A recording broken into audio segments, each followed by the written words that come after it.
What's going on, y'all? Thanks for checking in with Callie. Please like, subscribe if you haven't already. So, of course, we talked about Kawhi nearing a return a couple weeks ago.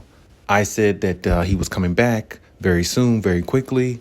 And based upon my sources right now and some of the reports that I've been seeing, Kawhi is very likely to play against the Dallas Mavericks or the Memphis Grizzlies. Now, I'm not talking about tomorrow's game against the Dallas Mavericks because Clippers have back-to-back games against the Dallas Mavericks. So I'm talking about the 21st of this month or the 23rd against the Memphis Grizzlies is the return of Kawhi Leonard more than likely to happen. Now, of course, we all know it can definitely happen after that.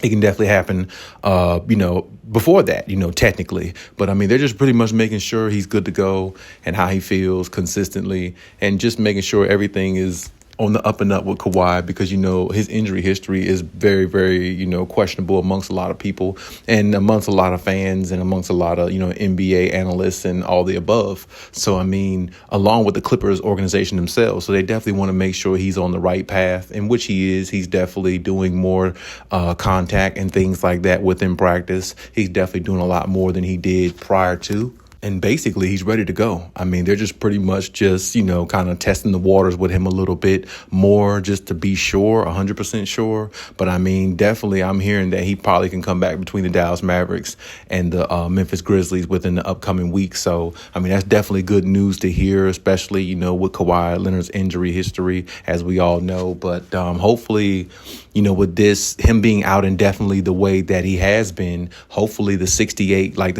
games he played last year, hopefully he can put in about 40 to 50 games this year, and they rest him enough to get him ready to go for the playoffs. Because honestly, that's really what it's all about. 50 games out of Kawhi Leonard will make the Clippers a legitimate, contender, but in all essence, they'll get a playoff spot more than likely if they get 50 games out of Kawhi Leonard. I'm pretty confident in saying that. So, because I've never seen Kawhi be on a team and make them worse. He's always made a team better just by his presence on the floor. So even if Kawhi is not scoring at the elite level that we're used to seeing him do in the beginning, just the fact of him being out there is going to open the doors for more players or other players around him to have more easier paths of scoring. So, and once he gets his rhythm, well, it's all gas, no brakes from there. Because Kawhi is a top 5 player when healthy. I think he's the best player in the league when healthy, but at the very least, he's a top 5 player when healthy. He's one of the best players in the league when he's right. So we should be excited. Clippers Nation should be excited. The Clippers fans, however you want to say it, should be excited. And the NBA world should be excited because you've heard me talk about, the lulls of this season and how this NBA season ratings and stuff has been down. Well, adding another superstar to the mix definitely helps the ratings due to the fact that you're seeing a team healthy. You're seeing a team put together that, you're seeing what they really actually look like all together rather than, a piece here missing or a piece there, especially a main piece like him and who he is and what he represents as a player. So, that's definitely good news for the Clippers, definitely good news for Clippers Nation. Now, hopefully, as I said before, Terrence Mann can get going and everything, get back and everything because, they really need their full roster and hopefully they don't make no dumb trades or anything like that. And, at the trade deadline of this season, hopefully they pretty much keep the team together, in which I think that's what they will do.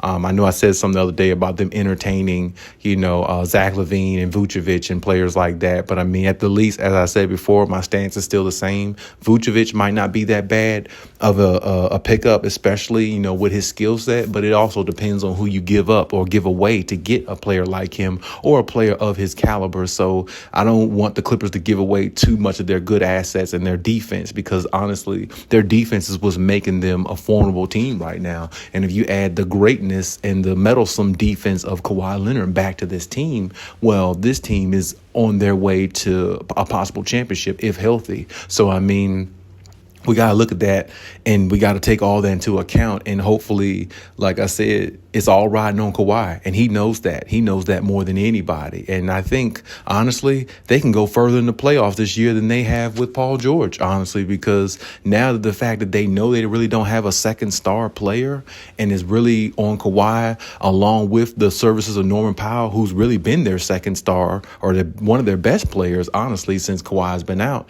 And along with, James Harden, who's who's technically their second star player. But I mean, James kind of plays the role of the assist man sometime. And then he has his moments of really, really scoring when he needs to. So, I mean, you could look at that either way, but it doesn't really matter. But when you add Kawhi back to the mix, this team is definitely formidable. This team is definitely dangerous, and they're definitely a championship contender. And I don't think that nobody should look at them any other different if that man is on the floor, along with the pieces that we see on the floor now. And I definitely think that if he does come back against the Dallas Mavericks, I don't know how much of an impact Kawhi would make if he did. But I mean, just his presence being out there, I think the Clippers definitely would find ways to, attack some of what Dallas has and show some of Dallas's weaknesses, because Dallas is a good team, but they have weaknesses to me that are very noticeable. And a team like the Clippers, with their defense and their overall attack, the way they go at teams, if Kawhi is on the floor, it can exploit all that Dallas is doing. So, I mean, we'll see what happens if he comes back between that game in Memphis. But if not, like I said, he's basically ready to go regardless. Maybe they might actually hold him out to the first of the year or something like that. But I would think, they would definitely play him within these next few games coming up, based upon my sources and some of the sites and stuff that I've been reading and things like that. So all signs are pointing the right direction. So let's just see what happens.